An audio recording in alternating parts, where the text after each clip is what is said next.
Okay, ಇವತ್ತು ನಾವು ಇತಿಹಾಸದ ಮೊದಲನೇ ಪಾಠ ಪ್ರಾರಂಭ ಮಾಡುವ. ಆಯಿತಾ? ನೋಡಿ, ಇವಾಗ ಇದು ಇತಿಹಾಸ ದ್ವಿತೀಯ PUCಯ ಪಠ್ಯಪುಸ್ತಕ. ಈ ಪಠ್ಯಪುಸ್ತಕದಲ್ಲಿ ನಮಗೆ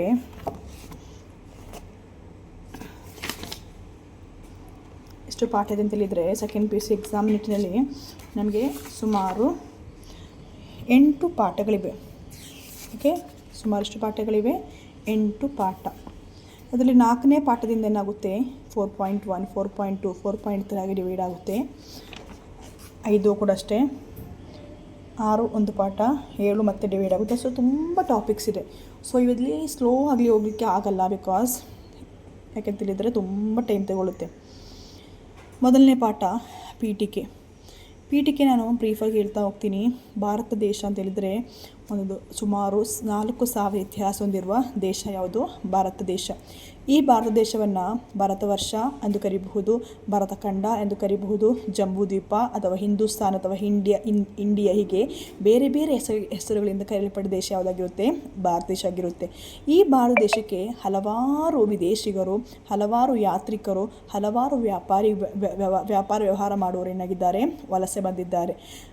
ಹಾಗೆ ಉತ್ತರ ಭಾರತಕ್ಕೂ ಬಂದಿದ್ದಾರೆ, ಅದೇ ರೀತಿಯಾಗಿ ದಕ್ಷಿಣ ಭಾರತಕ್ಕೂ ಕೂಡ ಬಂದಿದ್ದಾರೆ. ಮತ್ತು ನಮ್ಮ ಭಾರತದಲ್ಲಿ ಹಲವಾರು ಧರ್ಮಗಳನ್ನು ಕೂಡ ನಾವು ಕಾಣಬಹುದು. ಹಿಂದೂ ಧರ್ಮ ಆಗಿರಬಹುದು, ಬೌದ್ಧ, ಜೈನ, ಹೀಗೆ ಬೇರೆ ಬೇರೆ ಧರ್ಮವು ಕೂಡ ನಮ್ಮ ಭಾರತದಲ್ಲಿ ಏನಾಗಿದೆ? ಪರಿಚಿತವಾಗಿದೆ. ಈ ನಮ್ಮ ಭಾರತಕ್ಕೆ ನಾನು ಹೇಳಿಲ್ವಾ, ನಮ್ಮ ಭಾರತ ಇತರ ಹೆಸರುಗಳು ಯಾವುದೆಲ್ಲ? ಭಾರತ ವರ್ಷ, ಭಾರತ ಖಂಡ, ಜಂಬೂ ದ್ವೀಪ, ಹಿಂದೂಸ್ತಾನ್, ಇಂಡಿಯಾ. ಇದು ಇಂಪಾರ್ಟೆಂಟ್ ಒಂದು ಮಾರ್ಕ್ಸಿಗೆ. ಈ ಇಂಡಿಯಾ ಎಂಬ ಪದ ಹೇಗೆ ಬಂತು ಅಂತ ಹೇಳಿದರೆ, ಇಂಡಿಯಾ ಎಂಬ ಪದವು ಗ್ರೀಕ್ ಭಾಷೆಯ ಇಂಡೋಸ್ ಎಂಬ ಪದದಿಂದ ಬಂದಿದೆ. ಏನೋ ನೋಟ್ ಮಾಡ್ಕೊಳ್ಳಿ, ಇಂಡಿಯಾ ಎಂಬ ಪದವು ಗ್ರೀಕ್ ಭಾಷೆಯ ಇಂಡೋಸ್ ಎಂಬ ಪದದಿಂದ, ಗ್ರೀಕ್ ಪದದಿಂದ ಬಂದಿದೆ. ಮತ್ತು ನಮ್ಮ ಭಾರತದ ಬಗ್ಗೆ ಹೇಳುವುದಾದರೆ, ನಮ್ಮ ಭಾರತದಲ್ಲಿ ಹಲವಾರು ನದಿಗಳು, ಹಲವಾರು ಪರ್ವತಗಳು, ಹಲವಾರು ಶ್ರೇಣಿಗಳು, ಹೀಗೆ ಬೇರೆ ಬೇರೆ ರೀತಿಯಾದ ವಾತಾವರಣ ಹೊಂದಿರುವ ದೇಶ ಯಾವುದಾಗಿರುತ್ತೆ? ನಮ್ಮ ಭಾರತ ದೇಶ ಆಗಿರುತ್ತೆ. ನೆಕ್ಸ್ಟ್ ಟಾಪಿಕ್ ಏನು? ಭಾರತದ ಇತಿಹಾಸದ ಮೇಲೆ ಭೂಗೋಳದ ಪ್ರಭಾವ. ಆಯಿತಾ? ಈಗ ನಾನು ಹೇಳ್ದಂಗೆ ನಮ್ಮ ಭಾರತ ದೇಶ ಏನಾಗಿರುತ್ತೆ, ನಮ್ಮ ಭೌಗೋಳಿಕ ಲಕ್ಷಣ, ಜಿಯೋಗ್ರಫಿಕಲ್ ಕಂಡೀಷನ್ ಏನಾಗಿದೆ, ಒಂದು ಪ್ರದೇಶದಿಂದ ಇನ್ನೊಂದು ಪ್ರದೇಶಕ್ಕೆ ಬೇರೆ ಆಗಿದೆ. ಉದಾಹರಣೆಗೆ ಹೇಳುವುದಾದರೆ, ಈಗ ಕೊಡಗು ಅಂತ ಹೇಳಿದರೆ ಚಳಿ, ಅದೇ ಮಂಗಳೂರು ಅಂತ ಹೇಳಿದರೆ ಬಿಸಿಲು, ಸೆಕೆ. ಸೊ ಕೇರಳ ಅಂತ ಹೇಳಿದರೆ ಇನ್ನಷ್ಟು ಬಿಸಿಲು. ಹೀಗೆ ಒಂದು ಪ್ಲೇಸಿಂದ ಇನ್ನೊಂದು ಪ್ಲೇಸಿಗೆ ಹೋದರೆ ವಾತಾವರಣ, ಹವಾಮಾನ ಎಲ್ಲವೂ ಕೂಡ ಏನಾಗ್ತಾ ಹೋಗುತ್ತೆ? ಬದಲಾವಣೆ ಆಗುತ್ತಾ ಹೋಗುತ್ತೆ. ನೋಡಿ ಇಲ್ಲಿ. ಸೊ ನಮ್ಮ ಉತ್ತರ ಭಾರತದಲ್ಲಿ ಏನಿದೆ? ಉತ್ತರ ಭಾರತದಲ್ಲಿ ಹಿಮಾಲಯ ಪರ್ವತಗಳಿವೆ, ಉತ್ತರ ಬಯಲುಗಳು, ಮರುಭೂಮಿ, ಪರ್ವತ, ಹೀಗೆ ಕರಾವಳಿ ತೀರ ಎಲ್ಲವೂ ಕೂಡ ಏನಾಗಿದೆ? ಒಂದು ಪ್ರದೇಶದಿಂದ ಪ್ರದೇಶಕ್ಕೆ ಬೇರೆ ಬೇರೆಯಾಗಿದೆ. ಹಿಮಾಲಯ ಭಾಗದಲ್ಲಿ ನೋಡಿದರೆ ಅಲ್ಲಿ ನಮಗೆ ಏನು ಮಾಡುವ ಅವಶ್ಯಕತೆ ಇಲ್ಲ, ಯಾವುದೇ ರೀತಿಯಾದ ತಡೆಗೋಡೆಯನ್ನು ಕಟ್ಟುವ ಅವಶ್ಯಕತೆ ಇಲ್ಲ. ಯಾಕೆಂತ ಹೇಳಿದರೆ ಆಕ್ರಮಣಕಾರಿಯಾಗಿರ್ಬೋದು ಅಥವಾ ಬೇರೆ ನಕ್ಸಲ್ಗಳಿಂದ, ಉಗ್ರಗಾಮಿಗಳಿಗೆ ಯಾರಿಗೂ ಕೂಡ ನುಗ್ಲಿಕ್ಕಾಗಲ್ಲ. ಯಾಕೆಂತ ಹೇಳಿದರೆ ಅಷ್ಟು ದಟ್ಟವಾದ ನಮಗೆ ಏನು ಪ್ರೊಟೆಕ್ಷನ್ ಎಲ್ಲಿಂದ ಇದೆ? ನಮಗೆ ಹಿಮಾಲಯ ಪರ್ವತದಿಂದ. ಅಂದರೆ ಅಷ್ಟು ತಂಪು, ಅಷ್ಟು ರೀತಿಯಾದಂತಹ ಘೋರವಾದ ವಾತಾವರಣದಲ್ಲಿರುತ್ತೆ ನಮಗೆ ಹಿಮಾಲಯ ಪರ್ವತದಲ್ಲಿ ಇರುತ್ತದೆ. ಮತ್ತು ಹಂಗೆ ಬಂದರೆ ನದಿಗಳ ಸದಾಕಾಲ ಹರಿಯುವ ನದಿಗಳು ನಮ್ಮ ಭಾರತದಲ್ಲಿದೆ. ಈ ನದಿಗಳು ಉತ್ತರದಲ್ಲೂ ಕೂಡ ಇದೆ, ಅದೇ ರೀತಿಯಾಗಿ ದಕ್ಷಿಣ ಭಾರತದಲ್ಲಿ ಇದೆ. ಹಲವಾರು ನದಿಗಳು ಏನಾಗಿದೆ? ಹಲವಾರು ನಾಗರಿಕತೆಗಳನ್ನು ಪ್ರಾರಂಭವನ್ನು ಕೂಡ ಮಾಡಿದ. ಉದಾಹರಣೆಗೆ ಸಿಂಧೂ ನಾಗರಿಕತೆ ಆಗಿರಬಹುದು. ಸೊ ಹೀಗೆ ಎಲ್ಲವೂ ಕೂಡ ಪ್ರತಿಯೊಂದು ಕೂಡ ಬೇರೆ ಬೇರೆ ಆಗಿರೋದ್ರಿಂದ ಇಲ್ಲಿ ಬೇರೆ ಬೇರೆ ಆಗಿರೋದ್ರಿಂದ ಭಾರತೀಯರಲ್ಲಿ ನಾವೆಲ್ಲರೂ ಒಂದೇ ಎಂಬ ಒಂದು ಭಾವನೆಯಲ್ಲಿ ಕಂಡುಬರುತ್ತವೆ, ನಮ್ಮ ಭಾರತೀಯರಲ್ಲಿ ಕಂಡುಬರುತ್ತವೆ. ಆಯಿತಾ? ನೆಕ್ಸ್ಟ್ ಇನ್ನೊಂದು ಹೇಳುವುದಾದರೆ, ನಮ್ಮ ಭಾರತದಲ್ಲಿ ಹಲವಾರು ನಾಗರಿಕತೆಗಳು, ಸಿಂಧೂ ನಾಗರಿಕತೆ, ಹರಪ್ಪ ನಾಗರಿಕತೆ, ಹಲವಾರು ನಾಗರಿಕತೆಗಳು ಕಂಡುಬಂದಿದೆ. ಮತ್ತು ಉತ್ತರ ಭಾಗದಲ್ಲಿ ನಮಗೆ ಏನು ಕಾಣ್ಬೋದು? ಖೈಬರ್ ಮತ್ತು ಬೋಲಾನ್ ಎಂಬೆರಡು ಕಣಿವೆಗಳಂದರೆ ಬಾರ್ಡರ್ಗಳನ್ನು ಕೂಡ ಕಾಣ್ಬೋದು. ಮತ್ತು ಕೆಳಗಡೆ ಬಂದರೆ ಇಲ್ಲಿ ನಮ್ಮ ಈ ದಕ್ಷಿಣ ಭಾರತಕ್ಕೆ ಬಂದರೆ ನಮಗೇನು ಕಾಣ್ಬೋದು? ಪ್ರಸ್ಥ ಭೂಮಿ ಅಂತ ಹೇಳಿದರೆ ಹಲವಾರು ಏನಕ್ಕೂ ಉಪಯೋಗವಾಗದ ಭೂಮಿಗಳನ್ನ ಕಾಣ್ಬೋದು. ಅದೇ ರೀತಿ ದಟ್ಟ ಕಾಡು, ಕಷ್ಟಪಟ್ಟು ಕೆಲಸ ಮಾಡೋ ಜನರನ್ನು ಕಾಣ್ಬೋದು, ಸಮುದ್ರಗಳಿದೆ. ಎಲ್ಲವೂ ಕೂಡ ಒಂದನ್ನೊಂದು ಏನಾಗಿದೆ? ಒಂದಕ್ಕೊಂದು ವ್ಯತ್ಯಾಸವಾಗಿದೆ. ಮತ್ತು ಹಲವಾರು ಆದಿವಾಸಿಗಳನ್ನು ಕಾಣ್ಬೋದು, ದ್ರಾವಿಡರನ್ನು ಕಾಣಬಹುದು, ಬೇರೆ ಬೇರೆ ಜನಾಂಗದವರನ್ನ ಕಾಣ್ಬೋದು, ಬೇರೆ ಬೇರೆ ಭಾಷೆ, ಬೇರೆ ಬೇರೆ ಸಂಸ್ಕೃತಿ, ಎಲ್ಲವೂ ಕೂಡ ಒಂದು ಪ್ರದೇಶದಿಂದ ಇನ್ನೊಂದು ಪ್ರದೇಶಕ್ಕೆ ಏನಾಗಿದೆ? ಎಲ್ಲವೂ ಕೂಡ ಸಂಪೂರ್ಣವಾಗಿ ವ್ಯತಿರಿಕ್ತವಾಗಿದೆ. ಮತ್ತು ಉತ್ತರ ಮತ್ತು ದಕ್ಷಿಣ ನದಿಯ ಬಯಲುಗಳಲ್ಲಿ ಹಲವಾರು ಜನರು ಏನು ಮಾಡ್ತಾ ಇದ್ದಾರೆ, ವಾಸ ಮಾಡ್ತಾ ಇದ್ದಾರೆ. ಅಂದರೆ ಕೃಷಿಯನ್ನು ನಂಬಿ ಬದುಕೋರಾಗಿರಬಹುದು, ಅಥವಾ ಹಲವಾರು ವ್ಯಕ್ತಿಗಳು ಭಾರತದಲ್ಲಿ ಎಲ್ಲ ಕಡೆ ಕೂಡ ಬರೀ ನಾಡಲ್ಲಿ ಮಾತ್ರ ಜನರು ತಿನ್ನಲು ಎಲ್ಲ ಕಡೆ ಏನಾಗಿದ್ದಾರೆ, ಜನರು ವಾಸ ಮಾಡ್ತಾ ಇದ್ದಾರೆ. ಆಯಿತಾ. ಹಿಂದಿನ ಕಾಲದಲ್ಲಿ ರಾಜವಂಶರು ಕೂಡ ಇದ್ದರು. ಅವರು ಕೂಡ ಏನು ಮಾಡ್ತಾ ಇದ್ರು, ನಮ್ಮ ಭಾರತ ದೇಶದ ಧಾರ್ಮಿಕತೆಗೆ ಸಾಂಸ್ಕೃತಿಕ ಆಗದ ರೀತಿಯಲ್ಲಿ ಏನು ಮಾಡ್ತಾ ಇದ್ರು, ಅವರ ರಾಜ್ಯವನ್ನು ನಿರ್ಮಿಸ್ತಾ ಇದ್ರು.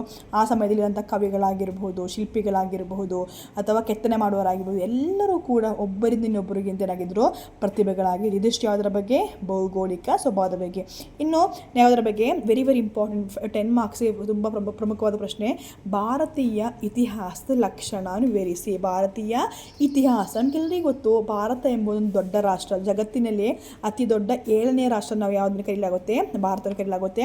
ಜನಸಂಖ್ಯೆಯಲ್ಲಿ ಜಗತ್ತಿನಲ್ಲಿ ಅತಿ ದೊಡ್ಡ 2ನೇ ರಾಷ್ಟ್ರ ಎಂದು ಕೂಡ ಕರೆಯಲಾಗುತ್ತೆ. ಇಲ್ಲಿ 2 ಹೆಸರು ಹೇಳ್ತಾ ಇದ್ದಾರೆ. ಭಾರತ ಎಂದರೆ ಅತ್ಯಂತ ಪುರಾಣವುಳ್ಳ ಸುಮಾರು 4000 ಇತಿಹಾಸವುಳ್ಳ ದೇಶ ಯಾವುದಾಗಿರುತ್ತೆ, ಭಾರತ ಆಗಿರುತ್ತೆ. ಮೊದಲನೇ ಲಕ್ಷಣ ಏನು, ನಾಗರಿಕತೆ ಮತ್ತು ಸಂಸ್ಕೃತಿಗಳ ನಿರಂತರತೆ. ನಮ್ಮ ಭಾರತದಲ್ಲಿ ಹಲವಾರು ನಾಗರಿಕತೆಗಳು ಹುಟ್ಟಿ ಬಂದಿದೆ. ನಾನು ಹೇಳ್ದಂಗೆ ಸಿಂಧು ನಾಗರಿಕತೆ, ಹರಪ್ಪ ನಾಗರಿಕತೆ. ಈ ನಾಗರಿಕತೆಗಳಿಂದಾಗಿ ನಮ್ಮ ಸಂಸ್ಕೃತಿ ಏನಾಗ್ತಾ ಬಂತು, ನಿರಂತರವಾಗ್ತಾ, ಅಂದರೆ ಕಂಟಿನ್ಯೂಡ್ ಆಗ್ತಾ ಬಂತು. ಯಾಕಂತ ಹೇಳಿದರೆ, ಹಿಂದಿನ ಕಾಲದಲ್ಲಿ ಮಾನವರು ಬಟ್ಟೆ ಹಾಕದೆ, ಮಾಂಸವನ್ನು ಹಸಿಯಾಗಿ ಎಲ್ಲವನ್ನು ಏನೆಲ್ಲೋ ತಿಂತಾ ಇದ್ರು. ಆದರೆ ಈ ಒಂದು ನಾಗರಿಕತೆಗಳಿಂದಾಗಿ ಜನರ ಜೀವನ ಶೈಲಿ ಏನಾಗ್ತಾ ಬಂತು, ಉತ್ತಮವಾಗಿ ಅಚ್ಚುಕಟ್ಟಿನಲ್ಲಿ ನಿರ್ವಹಣೆ ಮಾಡಲಿಕ್ಕೆ ಶುರುವಾಯಿತು. ಸ್ತರಬದ್ಧ ವಿಕಾಸ. ಈ ಒಂದು ಭಾರತದಲ್ಲಿ ನಮಗೆ ಏನು ಕಾಣಬಹುದು, ಒಂದು ಉತ್ತಮವಾದ ಡೆವಲಪ್ಮೆಂಟ್, ವಿಕಾಸದಲ್ಲಿ ಡೆವಲಪ್ಮೆಂಟ್, ಇಂಪ್ರೂವ್ಮೆಂಟ್ ಕಂಡು ಬರ್ತಾ ಇದ್ದೇವೆ. ಹಿಂದಿನ ಕಾಲದಲ್ಲಿ ಹೇಗಿದ್ರು, ಬಟ್ಟೆಗೆ ಹಾಕದೆ, ಹಸಿ ಮಾಂಸ ತಿನ್ನುತ್ತಾ, ಯಾವುದೇ ರೀತಿಯಾದ ಉತ್ತಮ ನಡವಳಿಕೆ ಇಲ್ಲದೆ, ಸಂಸ್ಕೃತಿ ಇಲ್ಲದೆ ಜೀವನ ನಡೆಸ್ತಾ ಇದ್ರು. ಆದರೆ ಅದೆಲ್ಲವೂ ಕೂಡ ಬದಲಾವಣೆಯಾಗಿ ಎಲ್ಲರೂ ಕೂಡ ಮಾನವರ ರೀತಿಯಲ್ಲಿ, ಮಾನವರ ಉತ್ತಮ ನಡವಳಿಕೆಯನ್ನು ಪ್ರಾರಂಭ ಮಾಡಿ, ಹಿಂದೂಗಳ ರೀತಿಯಲ್ಲಿ, ಮುಸ್ಲಿಮರ ರೀತಿಯಲ್ಲಿ, ಕೃಷ್ಣ ರೀತಿಯಲ್ಲಿ ಎಲ್ಲರೂ ಕೂಡ ಒಟ್ಟಾಗಿ ಒಂದೇ ತಾಯಿಯ ಮಕ್ಕಳ ರೀತಿಯಲ್ಲಿ ಮಾಡ್ತಾ ಬಂದರು, ಜೀವನ ನಡೆಸ್ತಾ ಬಂದರು. ಮೂರನೆಯದು ವಿದೇಶಿ ದಾಳಿಗಳು. ನಮ್ಮ ಭಾರತಕ್ಕೆ ನಾನು ಹೇಳ್ದಂಗೆ ಹಲವಾರು ವಿದೇಶಿಗಳು ವ್ಯಾಪಾರಕ್ಕೋಸ್ಕರ, ಆಕ್ರಮಣ ಮಾಡಲಿಕ್ಕೋಸ್ಕರ, ಅಥವಾ ಇಲ್ಲಿ ಅವರ ಮತವನ್ನು ಪ್ರಚಾರ ಮಾಡಲಿಕ್ಕೋಸ್ಕರ ಬಂದಿದ್ದಾರೆ. ಅದರ ವಿದೇಶಗಳಲ್ಲಿ ಗ್ರೀಕರಾಗಿರಬಹುದು, ಪರ್ಷಿಯನರಾಗಿರ್ಬೋದು, ಹೂಣರಾಗಿರ್ಬೋದು, ಶಕರಾಗಿರ್ಬೋದು, ಅರಬ್ಬರು, ಕುಶಾನರಿಗೆ ಬೇರೆ ಬೇರೆ ಜನರು ಏನು ಮಾಡ್ತಾ ಬಂದಿದ್ದಾರೆ, ನಮ್ಮ ಭಾರತಕ್ಕೆ ಆಕ್ರಮಣ ಮಾಡ್ತಾ ಬಂದಿದ್ದಾರೆ. ಕೆಲವರು ಇಲ್ಲಿ ನಿಂತು ಹಲವಾರು ವರ್ಷ ಬಾಳಿದ್ದಾರೆ, ಕೆಲವರು ಆವಾಗಲೇ ಹೋಗ್ತಾ ಇದ್ರು. ಪ್ರಬಲ ಮತ್ತು ಸಹಿಷ್ಣುತಾ ಭಾವದ ಹಿಂದೂ ಧರ್ಮ. ನಮ್ಮ ದೇಶವು ಹಿಂದೂ ಧರ್ಮದ ದೇಶ ಆಗಿತ್ತು. ಆದರೆ ಈ ಪ್ರಬಲವಾದ ಹಿಂದೂ ಧರ್ಮವನ್ನು ಏನು ಮಾಡ್ತಾ ಬಂದರು, ಹಲವಾರು ವಿದೇಶಿಗರು, ಹಲವಾರು ಬಂದವರು ಏನು ಮಾಡ್ತಾ ಬಂದರು, ಆ ಹಿಂದೂಗಳನ್ನು, ಅಂದರೆ ಆ ಹಿಂದೂಗಳ ಆಚರಣೆಗೆ ಇದಾಗದೆ ನಮ್ಮಲ್ಲಿ ಜೈನ ಧರ್ಮ, ಬೌದ್ಧ ಧರ್ಮ, ಇಸ್ಲಾಂ ಧರ್ಮವನ್ನು ಕೂಡ ಪ್ರಾರಂಭ ಮಾಡಿ ಸರ್ವೇ ಸುಖಿನೋ ಭವಂತು, ಅಂದರೆ ನಾವೆಲ್ಲರೂ ಕೂಡ ಒಂದೇ ಎಂಬ ಒಂದು ರೀತಿಯಲ್ಲಿ ಏನು ಮಾಡ್ತಾ ಬಂದಿದ್ದಾರೆ. ವಿಶ್ವವೇ ಒಂದು ಕುಟುಂಬ, ಸಮಸ್ತ ಸುಖವಾಗಲಿ, ಎಲ್ಲರೂ ಒಟ್ಟಾಗಿ ಬಾಳುವ ಎಂಬ ಒಂದು ಅಭಿಪ್ರಾಯವನ್ನು ಮೂಡಿಸಿದ್ದಾರೆ. ಜಗತ್ತಿನ ಕೊಡುಗೆಗಳು. ಸೊ ನಾವು ನಮ್ಮ ಭಾರತೀಯರು ಯಾವುದಕ್ಕೂ ಕಡಿಮೆ ಇಲ್ಲ. ಝೀರೋವನ್ನು ಕಂಡುಹಿಡಿದ ದೇಶ ಯಾವುದು, ಭಾರತ. ಅದರಿಂದ ಸಂಗೀತದಲ್ಲಾಗಿರ್ಬೋದು, ಸಾಹಿತ್ಯ, ನೃತ್ಯ, ಮೂರ್ತಿಕಲೆ, ವಿಜ್ಞಾನ, ಯೋಗ, ವೈದ್ಯಕೀಯ, ಗಣಿತ, ಹೀಗೆ ಎಲ್ಲ ಕ್ಷೇತ್ರದಲ್ಲೂ ಕೂಡ ಗಮನಾರ್ಹವಾದ ಕೊಡುಗೆ ಯಾರು ನೀಡಿದ್ದಾರೆ, ನಮ್ಮ ಭಾರತೀಯರು ನೀಡಿದ್ದಾರೆ. ಹಲವಾರು ವಿಶಿಷ್ಟ ದೇವಾಲಯಗಳು, ಮಸೀದಿಗಳು, ಚರ್ಚ್ಗಳು ನಾವು ಕಾಣಬಹುದು. ಅದರಲ್ಲಿ ಇಂಪಾರ್ಟೆಂಟ್ ಗಾಯದ ಟೆಂಪಲ್ ಆಗಿರ್ಬೋದು, ಸಾಂಚಿ, ಅಜಂತ, ಎಲ್ಲೋರ, ಹಂಪಿ, ಐಹೊಳೆ, ಇಲ್ಲೆಲ್ಲ ಕಾಣಬರೋ ದೇವಸ್ಥಾನಗಳು ಒಂದಕ್ಕಿಂತ ಏನಾಗಿದೆ, ವಿಭಿನ್ನವಾಗಿದೆ. ನೆಕ್ಸ್ಟ್, ವಿದೇಶಿ ಆಕರ್ಷಣೀಯ ಕೇಂದ್ರವಾಗಿ ಭಾರತ. ನಮ್ಮ ಭಾರತ ದೇಶ ಇವತ್ತಿಗೂ ಕೂಡ ಏನಾಗಿದೆ, ಒಂದು ಟೂರಿಸ್ಟ್ ಪ್ಲೇಸ್ ಆಗಿ ಬದಲಾವಣೆ ಆಗಿದೆ. ಅಂತ ಹೇಳಿದರೆ ಟೂರಿಸ್ಟ್ ಪ್ಲೇಸ್ ಮಾತ್ರ ಅಲ್ಲ, ಅಂದರೆ ಆವಾಗವಾಗ ವಿದೇಶಿ ಆಕ್ರಮಣ ಮಾಡುವ ದೇಶವು ಕೂಡ ಯಾವುದು, ಭಾರತ ಆಗಿರುತ್ತೆ.